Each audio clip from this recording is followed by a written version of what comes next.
लोगों ने यह सोचा कि जब हमारे पास वोट का अधिकार है और इस देश के अंदर हर किसी की वोट की बराबर कीमत है, तो क्यों ना हम अपनी ही वोट डालकर अपनी ही सत्ता बना लें। तो क्यों ना हम अपनी वोट डालकर अपने ही लोगों को आगे बढ़ाएं, क्यों ना हम अपनी ही वोट डालकर केंद्र पर, संसद पर कब्जा कर लें। सभी साथियों को मेरा नमो बुद्धाय, जय भीम। मैं आपका स्वयं अम्बेडकर आज आपको लेकर चल रहा हूं एक यात्रा पर, एक ऐसी महान यात्रा पर जिसने हमारे महापुरुषों के विचारों को जन जन तक पहुंचाया।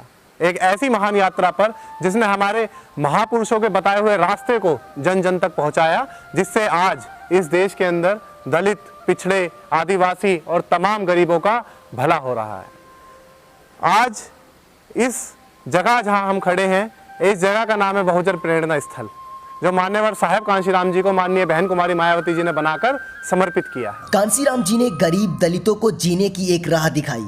कांशीराम जी का उद्देश्य बहुजन हिताय बहुजन सुखाय रहा। कांशीराम जी उन लोगों में से थे जो अपना सुख आराम त्याग कर गरीबों की सेवा में अपना जीवन न्यौछावर कर देते हैं। जिंदगी भर अविवाहित रहकर बिना किसी लाभ के, बिना किसी पद के उन्होंने बीएसपी और दलित समाज को संगठित किया। सोशल इंजीनियरिंग का उन्होंने जो सफल मंत्र दिया, वह भारतीय इतिहास में अद्वितीय है। इस देश के अंदर तमाम लोगों को उनके अधिकार नहीं पता थे। इस देश के अंदर तमाम लोगों को उनकी जाति के आधार पर प्रताड़ित किया जाता था। इस देश के अंदर तमाम उच्च वर्ग के लोगों को, जो तथाकथित अपने आप को उच्च वर्ग का बताया करते थे, वे लोग तमाम निचले पायदान पर खड़े लोगों को, जो कि उन्हीं की हायरार्की द्वारा बनाया गया था, को प्रताड़ित करते रहते थे, आज भी करते रहते हैं। एक ऐसे महामानव ने 15 मार्च सन 1934 को जन्म लिया। जन्म के बाद उन्होंने अपने जीवन काल के अंदर तमाम ऊंच नीच देखी, भेदभाव देखा, तमाम गरीबों को देखा, तमाम अमीरों को देखा, और यह देखा कि किस प्रकार से गरीब लोगों का उत्पीड़न इस देश का बुर्जुआ वर्ग करता है, इस देश का जमींदार वर्ग करता है। उन मजदूरों के हक आंदोलन के लिए मान्यवर साहेब कांशीराम जी ने आवाज उठाई। उन लोगों के हक अधिकारों के लिए मान्यवर साहेब कांशीराम जी ने इस देश के अंदर आवाज उठाई और उसको माननीय बहन कुमारी मायावती जी के नेतृत्व में इस समाज को सौंपा। बहुजन समाज पार्टी के रूप में मान्यवर साहेब कांशीराम जी ने एक महान पार्टी बनाई, जिसका इस देश को, इस देश के गरीबों को, इस देश के मजदूरों को, दलितों को, पिछड़ों को बहुत फायदा हो।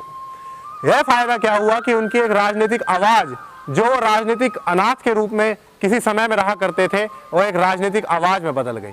और इस आवाज का यह फायदा हुआ कि इस देश के अंदर हक अधिकारों की आवाज उठने लगी, इस देश के अंदर तमाम संसाधनों में हिस्सेदारी की आवाज उठने लगी, इस देश के अंदर तमाम लोगों का अपने लोगों के प्रति रुझान बढ़ने लगा, अपने महापुरुषों के प्रति रुझान बढ़ने लगा। वह शिक्षा जो बुद्ध काल से लेकर हम रविदास जी से होते हुए मान्यवर साहेब कांशीराम जी तक आई, वह शिक्षा जो मान्यवर साहेब कांशीराम जी ने समय समय पर लोगों को बताई, जन जन तक पहुंचाई। राष्ट्रपिता ज्योतिबा फूले जी, जिन्होंने इस देश को, इस देश के गरीबों को पढ़ने लिखने की वैल्यू समझाई। माता सावित्रीबाई फूले, रामास्वामी पेरियार, छत्रपति शाहू जी महाराज, इन तमाम महापुरुषों की जो विचारधारा थी, जो इनकी शिक्षाएं थी, मान्यवर साहेब कांशीराम जी ने उसे जन जन तक पहुंचाया। इस जन जन तक पहुंचाने के बाद लोगों में एक चेतना जागी।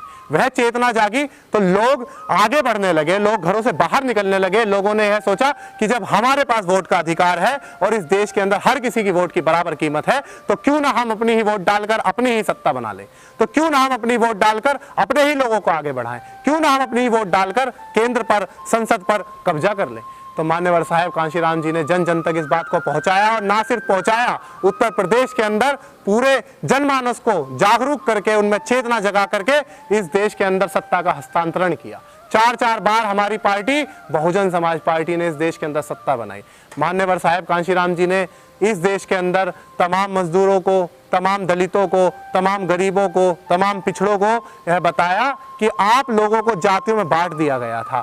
जो 6773 जातियां थी, जो मनुवादी व्यवस्था के अकॉर्डिंग, जो मनुवादी व्यवस्था के अनुसार इस देश के अंदर बांट दी गई थी, मान्यवर साहेब कांशीराम जी ने उसे एक बड़े छाते के नीचे ला दिया, जिसे बहुजन छाता बोला गया।